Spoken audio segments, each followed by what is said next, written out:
Bueno, como les decía, el primer punto es un unir con flechas. Entonces, como era mucho lío unir ahí en la misma hoja, lo que hemos hecho es irlo poniendo con tablitas, así podemos ir resolviendo punto a punto, tomando de las 3 columnas que ustedes tenían, el factor que estimulaba, la hormona, y después el efecto que producía. Entonces lo que hicimos fue ordenarlos de esa manera.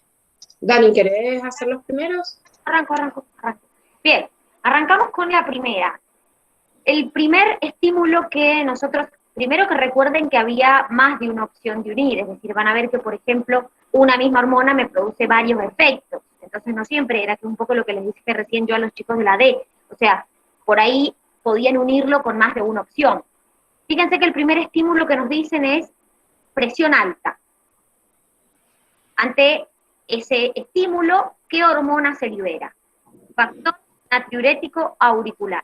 ¿Quién lo liberaba?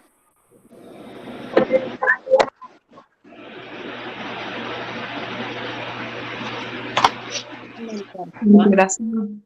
Las aurículas del corazón. Muy bien, perfecto, las aurículas del corazón. ¿Y qué efecto producía ese factor natriurético cuando se liberaba? Era hipotensor, o sea, disminuía la presión. Bien, ¿por qué mecanismo?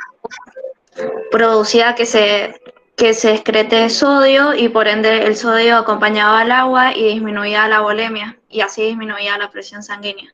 Perfecto, quiere decir que lo que hacía era aumentarme la diuresis, que es la pérdida de agua, y la natriuresis, que es la pérdida de sodio. Perfecto.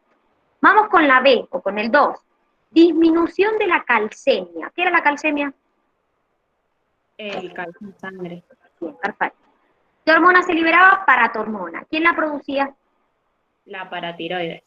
Perfecto. ¿Y cómo hacía? Porque obviamente, en este caso, la hormona hace el efecto contrario, ¿sí? En la mayoría de los casos pasa esto. Entonces, el efecto va a ser aumentarme la calcemia. ¿Cómo hacía para aumentar la calcemia? ¿O cómo hacía para que aumente el calcio en sangre? ¿Mediante qué proceso? Resorción de calcio de los huesos. Una tercera palabra, perdón.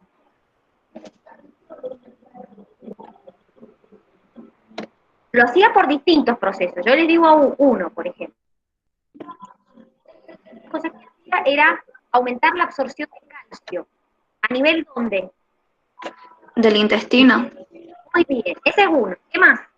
¿Por qué otro mecanismo aumentaba la calcemia? Producía la ruptura del hueso, que creo que lo dijo la Yuli. Estimula la resorción. Perfecto, la resorción ósea. ¿Qué más? ¿Qué hacía? ¿Que por orina se excretara calcio o no? ¿O No, reducía? reducía la excreción de calcio. Muy bien, reducía la excreción de calcio por orina. ¿Y qué más? ¿Qué me convertía a su forma activa? La vitamina D puede ser. Perfecto. Quiere decir que por esos procesos aumenta la calcemia en sangre. Es decir, tengo que saber qué efecto produce y también cómo. Vamos con la que sigue, este pasa. Si tengo un aumento de glucemia, ¿cuál es la única hipoglucemiante que tengo? La insulina, Bien, ¿quién la producía? páncreas, ¿Qué parte del páncreas? ¿Qué célula? las de Langerhans. Bien, ¿y qué hacía? ¿Beta? Eran, nunca me acuerdo. Células La beta. beta. Bien, ¿qué hacía? El proceso, ¿cómo se llamaba? Lo tienen ahí. Glucogenogénesis, que es generación de glucógeno, básicamente, ¿sí? Entonces lo que hacía era transformar la glucosa en glucógeno. ¿Para almacenarla dónde? En los hepatocitos. Perfecto, muy bien, bien. Vamos con la que sigue. FSH, ¿qué pasaba?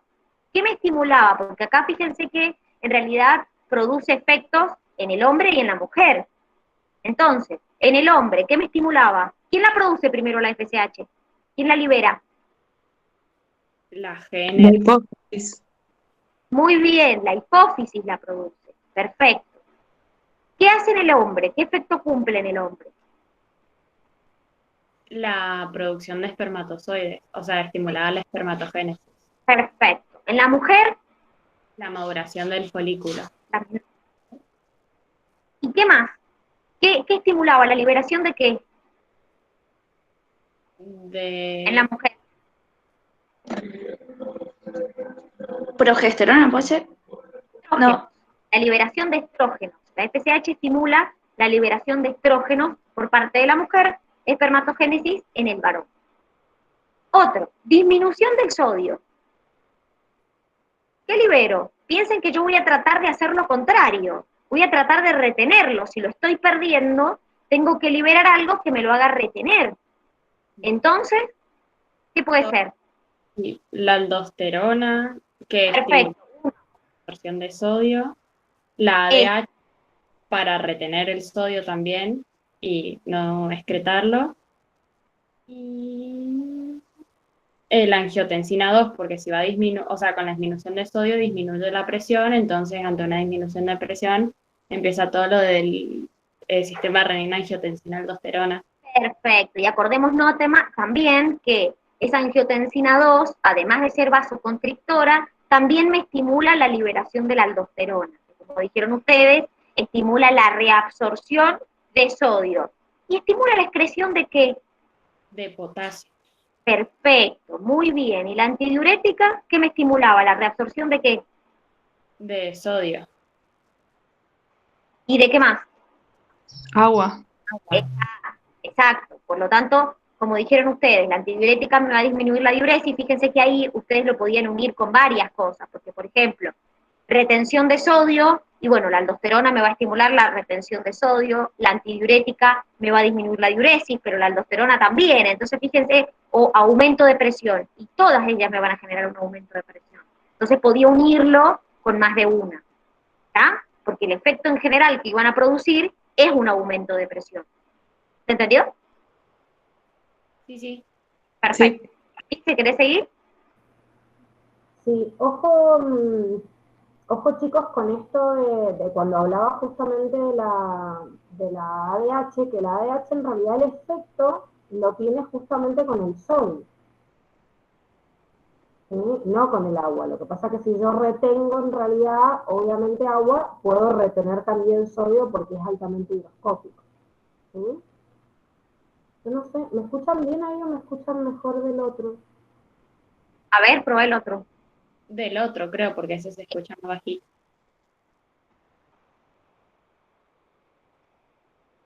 A ver.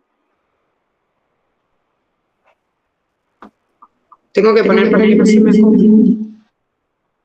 ¿Se escucha mejor? Sí, ahí sí, dice. Ahí está. Porque si no prendo los dos y se escucha mal. Bueno, entonces seguimos por acá. Bueno, esto tiene que ver justamente con la otra opción que tenían a continuación, porque justamente les nombraba la baja de presión que estimulaba. Y si yo me fijo en las hormonas que acaban de ver recién con la Dani, son las mismas, ¿sí? Porque si yo tengo una baja de presión como estímulo, entonces, ¿qué hormona se va a liberar? ¿Qué efecto tiene que tener si yo tengo una disminución de la presión? Y todas las que vayan a aumentar la presión. Exactamente. Y para aumentar la presión, justamente, necesito obviamente más volemia, más agua, ¿sí? En sangre. Pero al necesitar más agua, cualquier factor que me aumente los componentes que en sangre retienen agua, eso también va a ayudar, ¿sí? Se usa el sodio altamente higroscópico, pero recuerden que cualquier componente que sea hidrofóbico también puede ayudar. Hidrofílicos, perdón, puede ayudar. Por ejemplo, si yo retengo mucha cantidad de glucosa en sangre, eso también retiene o aumenta la volemia. ¿Sí? Es más, si se expulsa mucha cantidad de glucosa, como pasa, no sé, en una diabetes, arrastra también el agua. Entonces, todos los factores que influyan en los solutos que están en sangre, pero que sean altamente hidrofílicos, obviamente van a colaborar con este mismo proceso.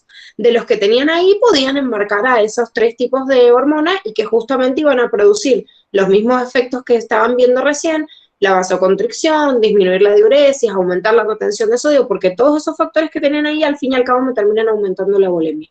Y el efecto es justamente que aumente la presión. Bien, si aumento la calcemia, ¿qué pasa?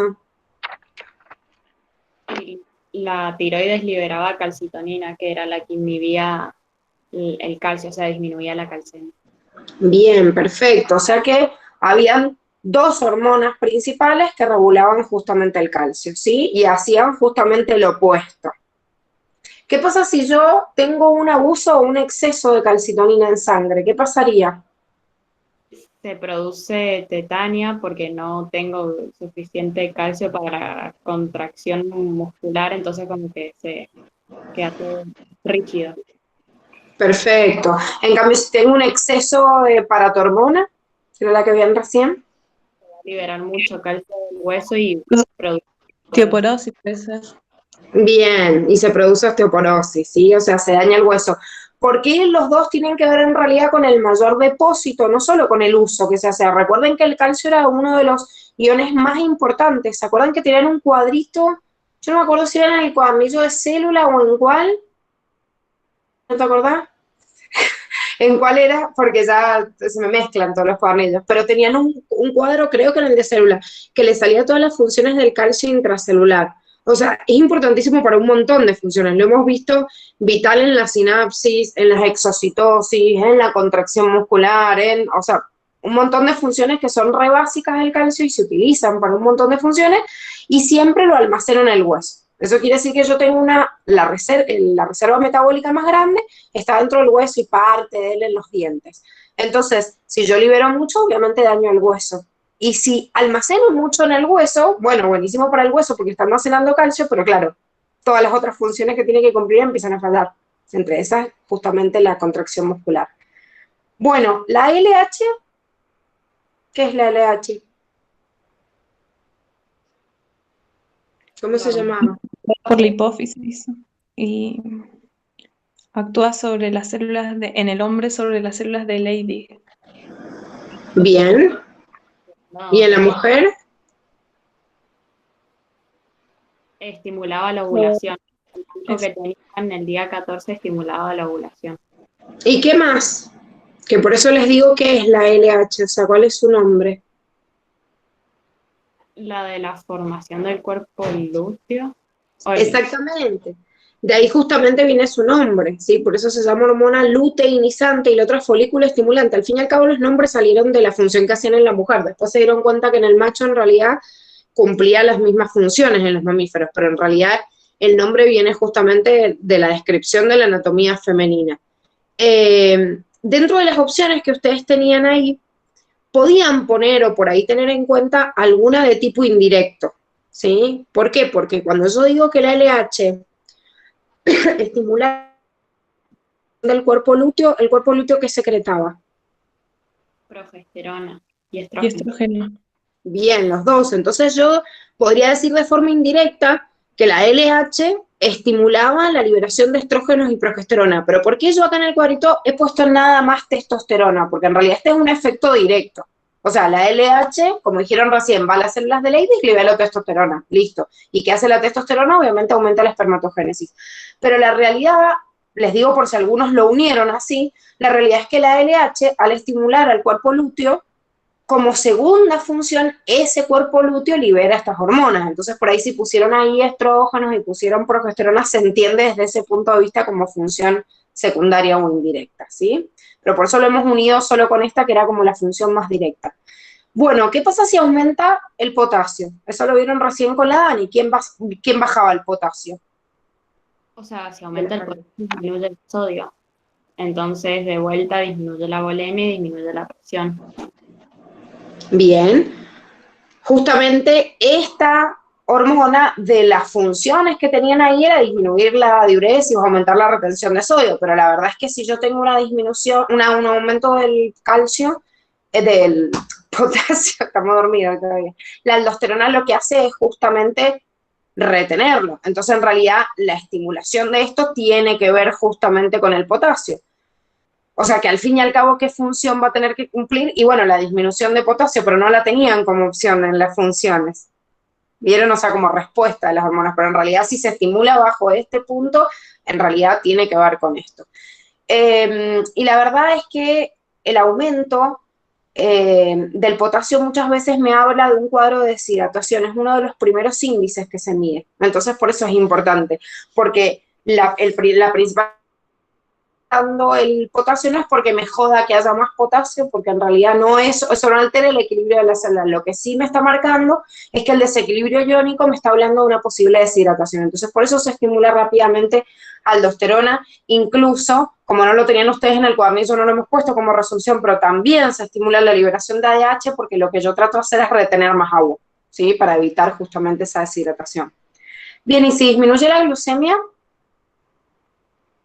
Lo contrario a lo que hacía la insulina, el glucagón y el cortisol para aumentar la glucemia. bueno, volvemos acá a lo mismo. Están las dos opciones que por estimulación directa de la disminución de la glucemia tenían un efecto. Pero ustedes acá también podrían haber puesto el listado, el cortisol, creo que estaba no, ¿cuál estaba, Dani, en el, no sé si tenés el taller ahí abierto por las opciones, porque yo no. Para ver qué otra más, porque en realidad había varias que encajaban. El problema es que si yo realmente voy a liberar un glucocorticoide, el principal estímulo por ahí va por otro lado. Por ejemplo, el cortisol, ¿quién estimula que se libere cortisol? La aldosterona. No. El cortisol, acordate que lo libera la glándula suprarrenal. No sé si dijiste algo, Julie, pero no se te escuchó. Sí, iba a decir que la glándula suprarrenal lo secreta. Bueno, ¿y quién estimula la liberación en esa glándula suprarrenal? Ah, la ACTH. Bueno, y entonces, si lo libera la ACTH, ¿yo puedo poner como efecto directo que la disminución de la glucemia libera cortisol? No, lo libera, o sea, se libera porque la ACTH vino. Ahora, ¿cuál es la señal de la ACTH? O sea, ¿por qué la ACTH libera o no cortisol? O sea, hace que se libere cortisol.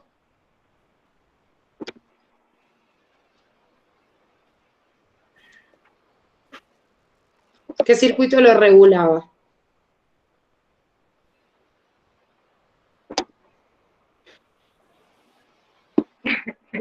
Se quedaron muy... ¿Están vivos? ¿Qué era un circuito de retroalimentación positiva, negativa? ¿Cómo era? Negativo, ¿no es? Bien, entonces, ¿cómo se regula la liberación de ACTH? ¿Quién la liberaba? O sea, la hipófisis libera ACTH Ujú. y va a la glándula. Ahí la Bien, glándula. ¿y quién estimula la liberación de ACTH? El hipotálamo. Bien. ¿Qué? La corticotrofina. Bien. ¿Y quién controla la corticotrofina que libera el hipotálamo? ¿Quién estimulaba el hipotálamo? El glucagón, ¿no? No, el glucagón es del páncreas. Los circuitos, acordate que dentro de los circuitos de retroalimentación negativa justamente se regulan entre ellos, a demanda. Entonces, el hipotálamo estimula la hipófisis y la hipófisis estimula la glándula. Después, ¿cómo vuelvo al hipotálamo? Por el cortisol. O no sé. Por el mismo cortisol en sangre. Entonces no puedo decir que la disminución de la glucemia estimula el cortisol, si bien una de las funciones del cortisol es aumentar la glucemia, pero en realidad no lo controla, entonces no sería estímulo, ¿sí? Sí es verdad que si hay poca glucemia se pueden estimular para que se aumente y dentro de eso también el cortisol, pero no va a depender justamente de la concentración de glucosa, sino de ese circuito de retroalimentación negativa, ¿sí? Entonces no se tendrían que basar nada más en la función, sino en cuál es el factor que lo estimula y cuál es la respuesta. Entonces, de los que tienen como acción directa la disminución de la glucemia, tenemos glucagón y adrenalina. ¿El glucagón quién lo liberaba? El páncreas. El páncreas. ¿Qué células del páncreas? Las células. ¿Cuáles? Alfa. Bien, Alfa. las células alfa. ¿Y qué hace este glucagón? La glucosa. Glucogenólisis. Bien. Tiene efecto justamente en el hígado y lo que hace en el hígado es degradar las reservas que yo tengo de glucógeno para liberar glucosa y obviamente aumentarla. ¿Y cuál es el efecto de la adrenalina?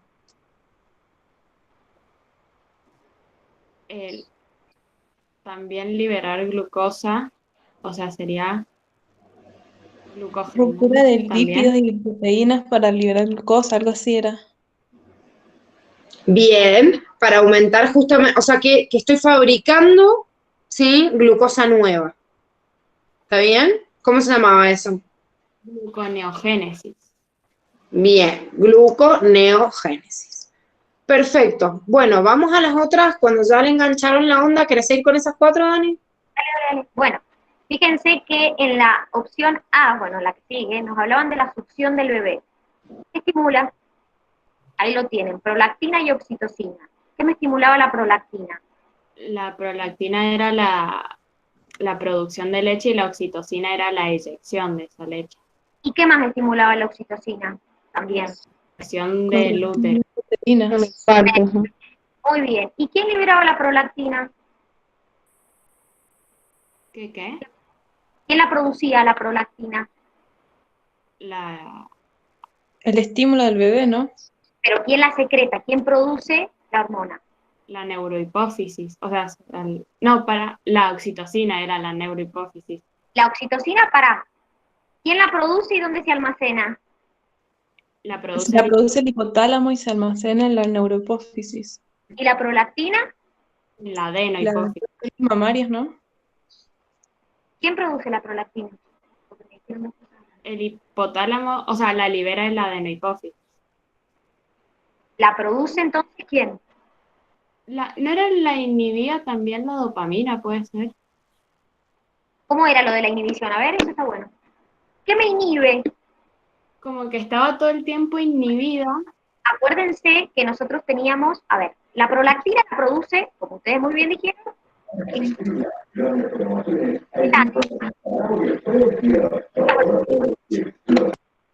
entonces, ¿qué pasaba? A esa prolactina, ¿quién la estimula o quién la inhibe? Era que la estimulaba un impulso nervioso, que era la succión del bebé que producía que se libere prolactina y se secretara leche.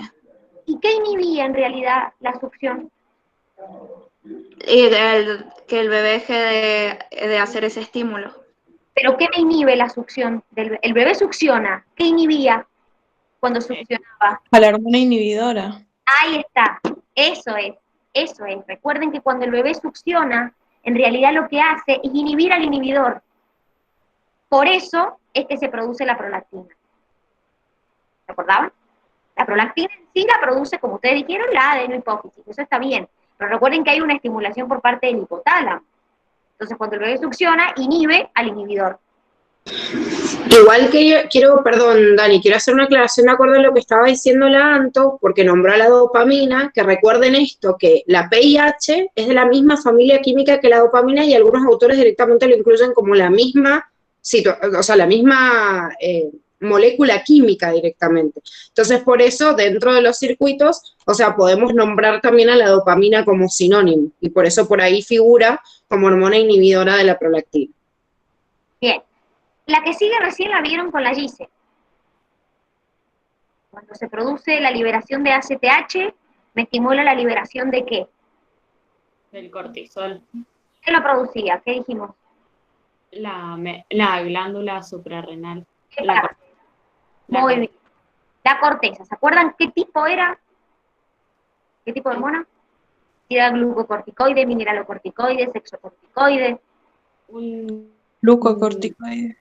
Bien. ¿Qué me estimulaba el cortisol? Y ahí está un poco lo que la Gise les decía, porque por un lado, si nos referimos a, o sea, depende de qué, en qué nos concentremos, porque por un lado es verdad que estimula la gluconeogénesis, como ustedes mencionaron recién con la Gise.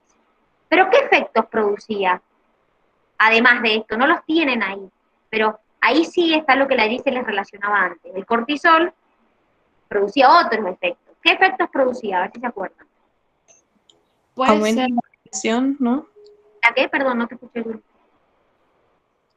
El aumento de la presión al aumentar la glucemia. Aumentaba la presión y ¿qué estimulaba? ¿La retención de qué? La retención de agua, por eso las personas tenían edema cuando tomaban demasiado corticoides. Retención de líquido. ¿Qué más? ¿Qué más me producía en exceso? ¿Qué pasa con la acidez? ¿Qué estimulaba? También producía la segregación de ácido clorhídrico, puede ser, que Perfecto, producía úlceras, por eso. muy bien. ¿Y qué más? ¿Cuál es la función? Porque ¿por qué le dan a una persona, por ejemplo, un corticoide? Para la respuesta inflamatoria. O sea, porque inhibía la inflamación. Eso es, ahí está, eso, muy bien. Es decir, inhibía los procesos de qué tipo, como dijeron ustedes. Inflamatorios. Muy bien, perfecto. Entonces, como acá no salían todas esas opciones, por eso solamente lo unimos con la gluconeogénesis, pero en realidad, fíjense que los efectos que produce también son otros, el cortisol. ¿Mm? Por eso, como dijeron ustedes, retiene líquido, me aumenta la presión, me estimula la producción de ácido clorhídrico del estómago, bueno, todo lo que suprime la respuesta inflamatoria inmune, bueno, todo eso que estuvieron diciendo recién. Vamos con otro. Lo que dijimos antes, si cuando disminuía el sodio pasaba algo, ¿qué pasa cuando aumenta el sodio? Lo contrario, o sea, aumentaba la presión si aumenta el sodio. Perfecto, si me aumenta la presión, ¿qué libero?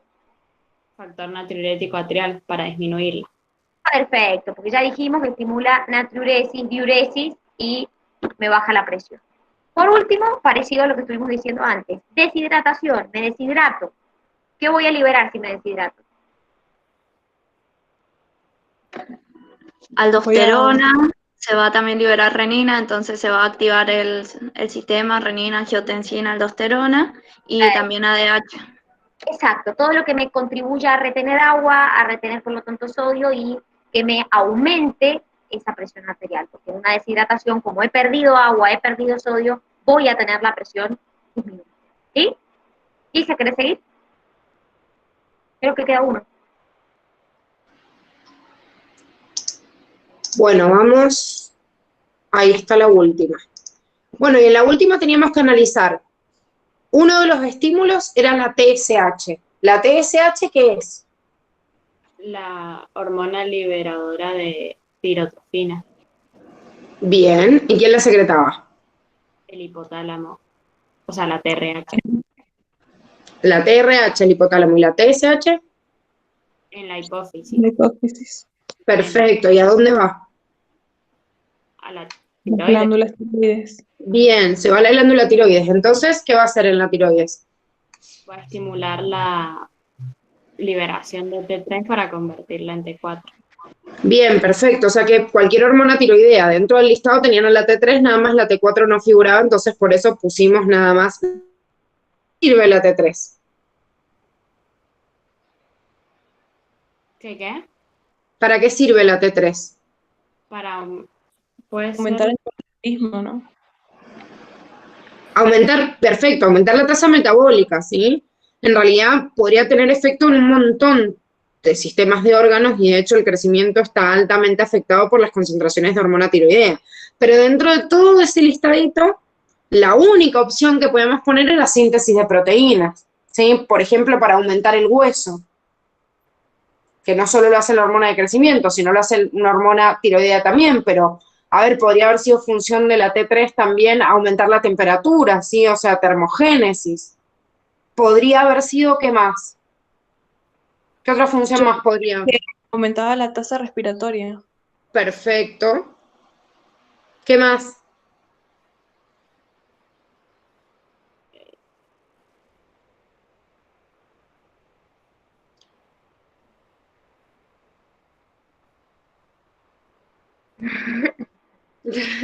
Se quedaron en pausa. También actuaba en la glucosa, porque si tenías el aumento del metabolismo, entonces va a estar la glucosa también. Bien, ¿qué función tiene con la glucosa? Hiperglucemiante.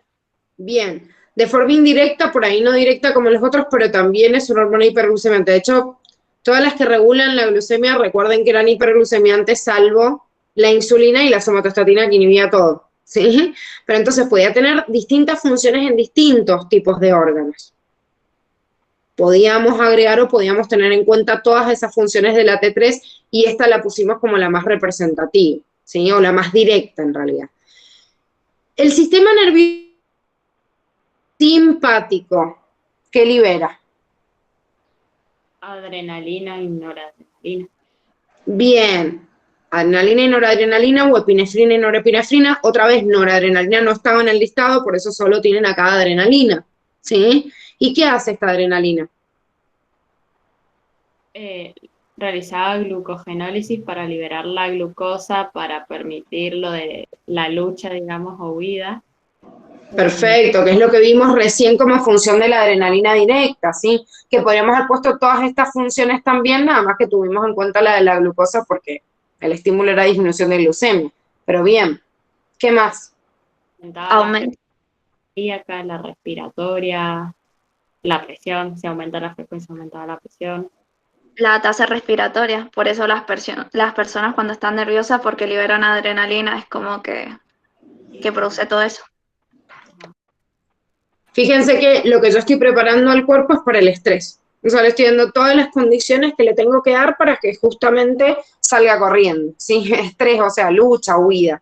Entonces, todas las funciones que me ayuden a que eso aumente, o sea, entre en crecimiento la tasa respiratoria, la tasa metabólica, la degradación de ATP, todo para entrarle al músculo y que pueda salir corriendo, ¿sí? No lo teníamos acá como funciones, pero recuerden que la adrenalina también, o sea, como efector del sistema nervioso autónomo simpático, inhibe toda la parte digestiva, ¿sí? Estimula todo el cuerpo para la acción y para la huida, pero a nivel digestivo inhibe. Y en realidad, indirectamente, el sistema digestivo me da los nutrientes para que yo tenga el ATP necesario.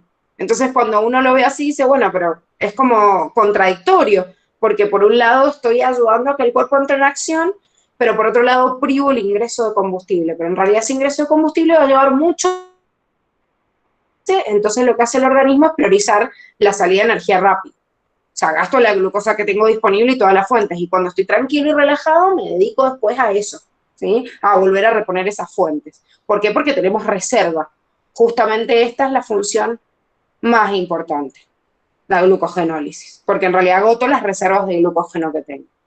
Bien, después, alimento graso en el estómago. Este era más directo en las hormonas que habíamos visto en digestivo, más que en sistema endocrino, y que tienen un efecto más puntual. El alimento graso me aumentaba, la única que tenían ahí como hormona disponible para ese efecto era la gastrina. ¿Por qué? ¿Qué hace la gastrina? Estimulaba la secreción de ácido clorhídrico y también estimulaba los movimientos peristálticos en el estómago. Perfecto. ¿Y eso qué hace? ¿Qué lleva a cabo? La o sea, si yo aumento el ácido clorhídrico. Ay, justo se cortó. Que, ¿ahora me escuchan? Ahí sí. Ah, bien. ¿Cuál es el efecto de justamente aumentar el ácido clorhídrico? O sea, ¿para qué? Para desnaturalizar proteínas y hacer la digestión de las grasas, o sea, y comenzar la digestión de las grasas. Bien, o sea que el ácido clorhídrico también estimula la activación de la lipasa. Si bien es muy poquita, la cantidad de lipasa lingual la activa. Entonces, el alimento graso, ¿por qué lleva a cabo este estímulo? Y porque si yo llego después al estómago y estimulo el vaciamiento gástrico, por eso el movimiento, estimulo que se aumente la secreción de ácido que me está activando justamente a una hormona dependiente de ácido. Y encima voy a pasar al siguiente tramo, que es el intestino, que es en donde más cantidad de lipasas voy a recibir de parte del páncreas, ¿sí? Entonces voy a llevar a que este alimento graso, ¿sí? Eso hace la gastrina, tratar de sacarse del estómago todo ese alimento para que sea justamente este lípido degradado en el intestino, que es en donde sufre la mayor cantidad o sea, la degradación metabólica más grande. Bueno, ¿y el quimoácido en el estómago? ¿Qué hace? Al ser ácido se va a tener que inhibir la gastrina porque si no va a seguir produciendo más ácido y está la úlcera. Entonces, Exactamente. Entonces, ¿qué secreto? el péptido inhibidor de gastrina, que es el PIC. Exactamente, o sea, el efecto opuesto a esto. Me llega comida, estimulo liberación de ácido, veo que lo que está en el estómago, que es el quimo, ya está ácido y disminuyo la segregación de ácido, ¿sí? Para mantener obviamente el equilibrio.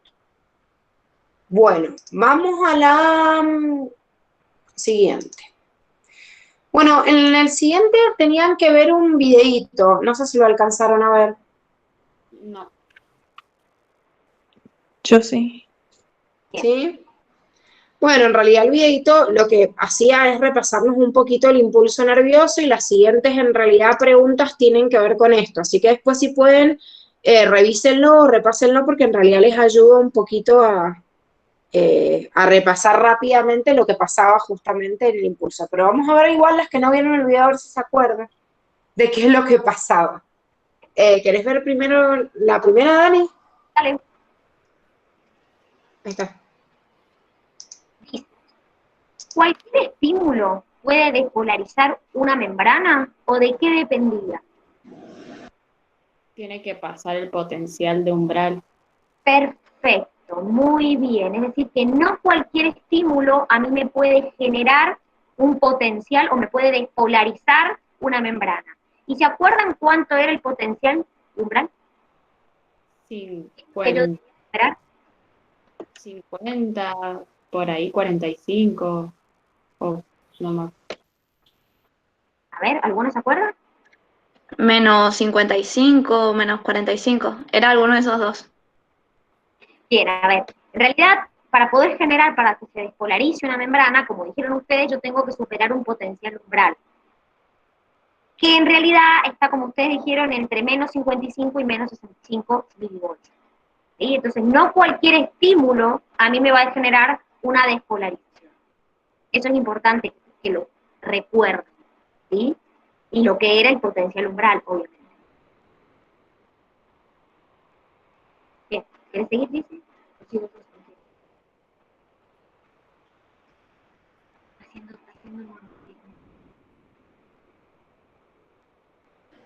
Para que se me cerró la otra página, entonces estaba buscando para presentar. Bien. Bueno, en la B me dice, ¿por qué se invierte el potencial de membrana ante la llegada de un estímulo? ¿Qué pasaba? Por el ingreso masivo de sodio. Bien, ¿y por qué? Porque se abrían los canales dependientes de voltaje de sodio. Bien, ¿que cómo están siempre? Cerrados. Bien, esto era muy importante. Yo tengo en los canales un estado en el cual el canal está activo, está inactivo, pero además puede estar abierto y puede estar cerrado. Entonces, depende, primero si depende de la concentración química o depende del voltaje. En este caso, los canales de sodio, que son dependientes de la concentración química y dependientes del voltaje, ambos, siempre están cerrados. ¿Por qué tienen que estar siempre cerrados? Porque hay mucha cantidad de concentración de sodio, ¿sí? Rápidamente se metería. Y que no solo se mete el sodio, sino que como hemos visto, el sodio es altamente hidrofílico, entonces entra el sodio y entra con todo, o sea, entra con el agua, desestabiliza el equilibrio. Entonces, lo que yo tengo que tratar es de seguir manteniendo esa concentración baja de sodio en el interior de la célula. Y por eso todos los procesos activos para sacarlo al sodio. ¿Sí? Entonces, en este momento, en esta situación, en donde un estímulo modifica el voltaje justamente de este canal de sodio, lo abre un poquito y rápidamente trata de meterse todo el sodio, obviamente, que puede.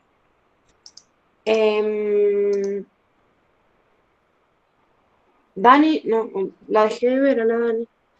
No, sí, estoy. No, te dejé de ver en el listadito. Ah, bueno, dice, ¿cómo se produce la repolarización? ¿Alguien se acuerda qué era la repolarización? Era cuando, o sea, se cerraban los canales de sodio, se abrían los de potasio, entonces empezaban a salir mucho potasio, y eso era la repolarización. Perfecto. Y empezaba a volverse ¿qué? El potencial, más que. Negativo. Negativo. Muy bien, perfecto. Entonces, en realidad lo que genera la repolarización es, como ustedes dijeron recién, esta apertura de los canales de potasio dependientes de voltaje, que hace que empiece a salir ¿qué cosa? Potasio. Muy bien, perfecto. Potasio, entonces otra vez empiece a volverse a ese estado más negativo, a ese potencial más negativo. ¿Está? ¿Y qué pasaba después de la repolarización? Ahí viene la Gise con la última. La hiper. La hiper. Bien, ¿y por qué se produce la hiperpolarización? porque tiene un potencial muy negativo, o sea, es muy negativo la célula, entonces empiezan a abrir los canales de la bomba de sodio y potasio y ahí se iguala el equilibrio. Eso es después de la hiperpolarización, ¿sí? O sea, y como les dice la pregunta, ¿por qué se genera la hiperpolarización? Es porque en realidad se trata de estabilizar el potencial de equilibrio del potasio, que llega a menos 90. Después, el abrir la bomba de sodio y potasio es volver a restablecer el equilibrio que había en el reposo. ¿Sí? Es volver a retomar en el equilibrio que estábamos. ¿Se entiende? Bueno, la última pregunta les decía, y en realidad para que les ayude a repasar las concentraciones, nos decía qué iones son los más importantes en el impulso y cuáles son sus concentraciones intra y extracelulares, que ahí tienen los datos, en realidad es un repaso del cuadernillo.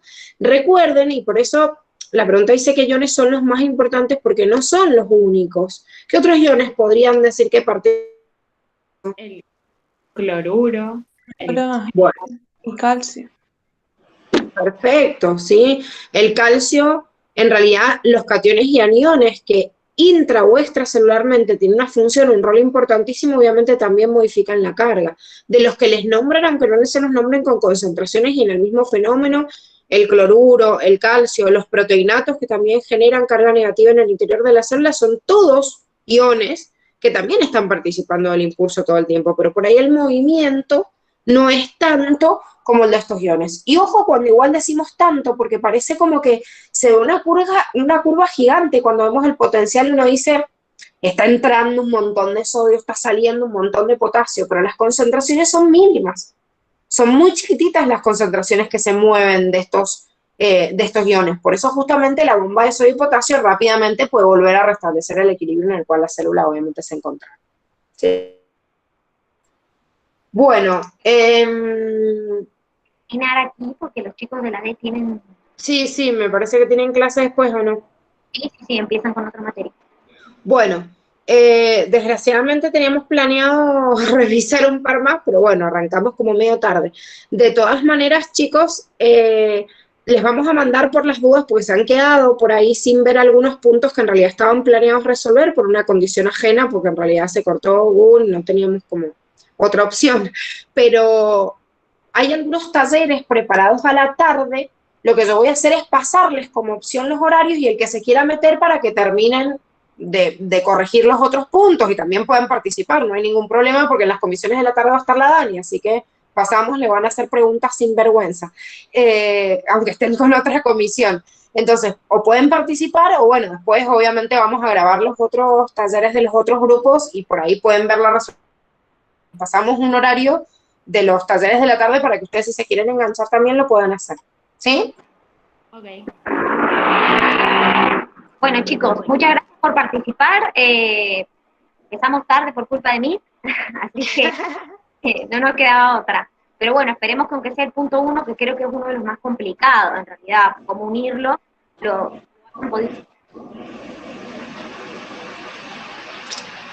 Bueno, nos vemos. Chau. Nos vemos. Chao, profe. Chao. Chao, gracias. Gracias.